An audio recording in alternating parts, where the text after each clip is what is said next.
Hello, Radhe Radhe. आप सभी का हमारे चैनल में बहुत बहुत स्वागत है। बट सावित्री के व्रत में किस तरह से आपको पूजा करनी है इस वीडियो में आप सबके साथ शेयर करने वाली हूँ। अगर आपको मेरी वीडियो अच्छी लगती है तो प्लीज़ वीडियो को आप लाइक ज़रूर कीजिएगा। सबसे पहले आपको क्या करना है, आप जिस जगह पूजा करने वाले हैं उस जगह को आप हल्दी से या गाय के गोबर से जो है ना इस तरह से लीप लें। मैं यहाँ पर चौकी पर पूजा करके दिखाऊंगी, तो मैंने चौकी पर जो है ना थोड़ा सा गंगा जल छिड़का था, उसके बाद हल्दी से जो है ना मैंने पूरा लीप लिया है। इसके बाद जो है ना इसी चौकी पर मैं बनाऊंगी स्वास्तिक बना रही हूँ। आप यहाँ पर बढ़िया सा चौक भी पूछ सकते हैं, तो अपने अकॉर्डिंग देख लीजिएगा। मुझे तो स्वास्तिक जो है ना बहुत सरल लगता है बनाने में, तो यहाँ पर स्वास्तिक बना लूंगी। और इसमें जो है ना एक मुट्ठी चावल इसके ऊपर जो है ना आपको रखना है, क्योंकि जब भी हम किसी भी देवी देवता की पूजा करें तो उन्हें जो है ना हमेशा आसन पर विराजमान किया जाता है। तो हम यहाँ पर घर पर पूजा कर रहे हैं, तो एक मुट्ठी चावल या एक मुट्ठी गेहूं लेकर जो है ना उसके स्वास्तिक के ऊपर आप रख दे, और उसके ऊपर जो है ना आपको बट का वृक्ष जो है ना विराजमान करना है। मैंने थोड़े से फूल बिछा दिए थे और एक बड़ा सा गमला लिया है, और गमले में जो है ना बट की जो डगार होती है ना उसे जो है ना मैं इस तरह से लगा दूंगी। आप चाहें तो नया वृक्ष भी ला सकते हैं, आपको नर्सरी में मिल जाएगा। लेकिन ध्यान रखिएगा कि इस वृक्ष को पूजा करने के बाद जो है ना आप किसी पार्क में या किसी खुली जगह में आप लगा दें। घर में बट का वृक्ष नहीं लगता है, तो पूजा के बाद इसे जो है ना आप दान कर दें। दान करने का मतलब ये है कि इसे अच्छी कोई खुली जगह पे लगा दे, ताकि कोई जब राहगीर वहां से गुजरेगा ना तो उसको छाया प्रदान होगी। घर में कभी नहीं लगाया जाता, घर में केवल इसकी पूजा कर सकते हैं आप केवल बट सावित्री वाले दिन ही। तो इस तरह से आपको करना है। इसके बाद मैंने यहाँ पर घी का दीपक तैयार कर लिया है। पास में ही मैंने बट का एक पत्ता लिया है, और उस पर जो है ना मैं गौरी गणेश को विराजमान करूंगी, क्योंकि जब आप घर में पूजा करते हो तो आपको गौरी गणेश का विराजमान करना बहुत ज़रूरी होता है।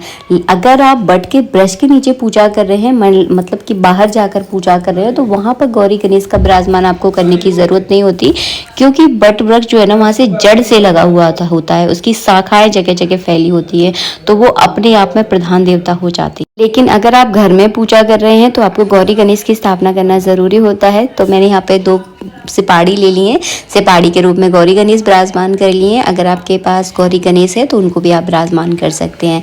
यहाँ पर मैंने दीपक को जो है ना प्रज्वलित कर लिया है। सबसे पहले आपको दीपक का ही पूजन करना है, तो एक फूल में रोली चावल लगाकर आप दीपक का पूजन कर लें।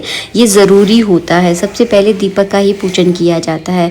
वैसे तो मैं आपको एक बात बताऊँ, यहाँ पर बात अगर दीपक की चलिए तो सबसे पहले पंचभूत पूजन होता है। पंचभूत पूजन का मतलब होता है वायु, अग्नि, धरती, आकाश और जल, ये 5 चीज़ों का पूजन करना बहुत ज़रूरी होता है। आप अगर अपने घर में अगर विस्तार रूप से कभी किसी ब्राह्मण को बुलाकर अपने घर में अगर पूजा करवाएंगे ना, तो ये 5 पूजन जो है ना आपसे ज़रूर करवाएंगे। लेकिन जब हम छोटे तौर से पूजा करते हैं तो दीपक का पूजन करना बहुत ज़रूरी हो जाता है। तो मैंने दीपक का पूजन कर दिया है। इसके बाद आपको एक मिट्टी का कलश लेना है, कोरा कलश लेना है, यूज़ किया हुआ कलश आपको नहीं लेना है। तो मैंने यहाँ पर कोरा कलश ले लिया है, कलश को कंधे तक भर लिया है, ऊपर कलावा बांध लिया था, और उसके ऊपर जो है ना मैं इस तरह से हल्दी का स्वास्तिक बना दूंगी।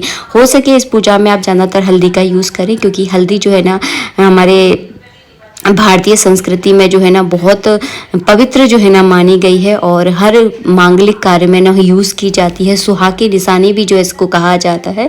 तो मैंने ज़्यादातर पूजा में पूरी हल्दी का ही जो है ना इसमें प्रयोग किया है।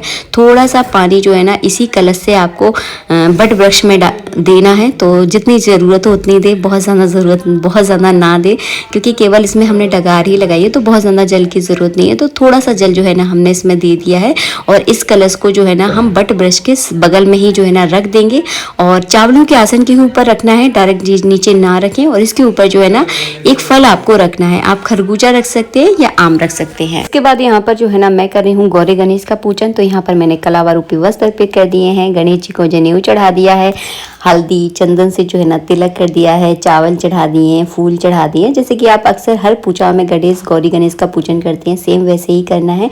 उसके बाद की जाती है बट वृक्ष की परिक्रमा। तो आप आप जो है ना यहाँ पर जितना बड़ा आपके पास कलावा है उतनी बार जो है ना आपको कलावा लपेटना है। और ध्यान रखिएगा कलावे को बीच में तोड़ना आपको बिल्कुल भी नहीं है।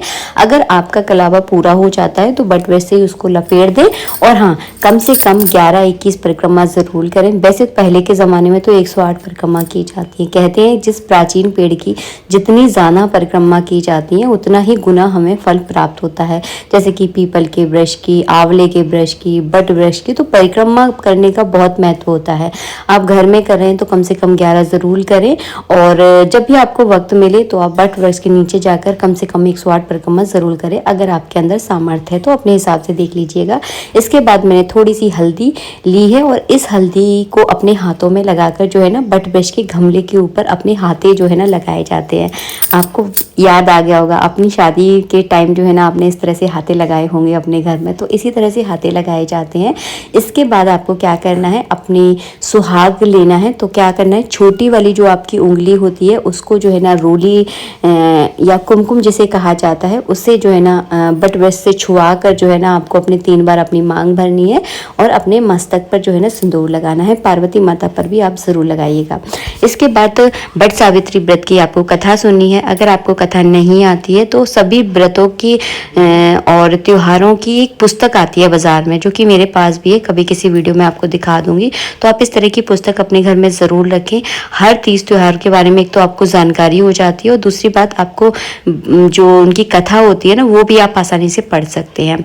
इसके बाद जो है ना इस तरह से आपको आरती करनी है। अब आरती किसकी करनी है, आप गणेश जी की आरती कर सकते हैं, भगवान शिव की आरती जो है ना आप कर सकते हैं। आरती करने के बाद जल का अर्घ आपको देना है। और हाँ, भोग किसका लगाया जाता है, तो भोग के लिए जो है ना पूड़ी, पुए और मीठे बरगुल्ले बनाए जाते हैं, जो कि मैंने पहले की वीडियो में आप लोगों के साथ शेयर किया था। इसलिए इस बार वीडियो में मैंने केवल मिश्री का जो है ना यहाँ पर भोग लगा दिया है। अगर आप देखना चाहते हैं कि भोग क्या लगाया जाता है तो मैंने सामग्री में और पिछले की वीडियो में आप लोगों के साथ शेयर किया है। पूजा करने के बाद बट के ब्रश में जो कौंप लगी होती है ये बहुत ज़रूरी होती है, क्योंकि इस व्रत को जो है ना निर्जल किया जाता है। जब तक आप पूजा नहीं करते तब तक जो है ना पानी नहीं पिया जाता। पूजा करने के बाद ही जो है ना पानी पिया जाता है। तो इस कौंप के साथ जो है ना आपको पानी पीना चाहिए और ये कौंप जो है ना बहुत लाभकारी होती है। इसी वीडियो में आप लोगों के साथ में एक बात शेयर करने वाली हूँ। अगर किसी को पुत्र की प्राप्ति नहीं हो रही है, किसी के यहाँ बेटियाँ ही बेटियाँ हैं, ऐसा नहीं है कि बेटी होना बहुत बुरी बात है, जिस घर में बेटी होती है बहुत अच्छा होता है। लेकिन जिसको बेटे की इच्छा है तो वो अगर 1.25 महीने में अगर इस कौंप को खाता है, मतलब लीलना होता है, चबाया नहीं जाता इस कौंप को, तो उसको पुत्र की प्राप्ति जो है ना बहुत जल्दी हो जाती है। आज के लिए इतना ही, मिलेंगे नेक्स्ट वीडियो में। राधे राधे।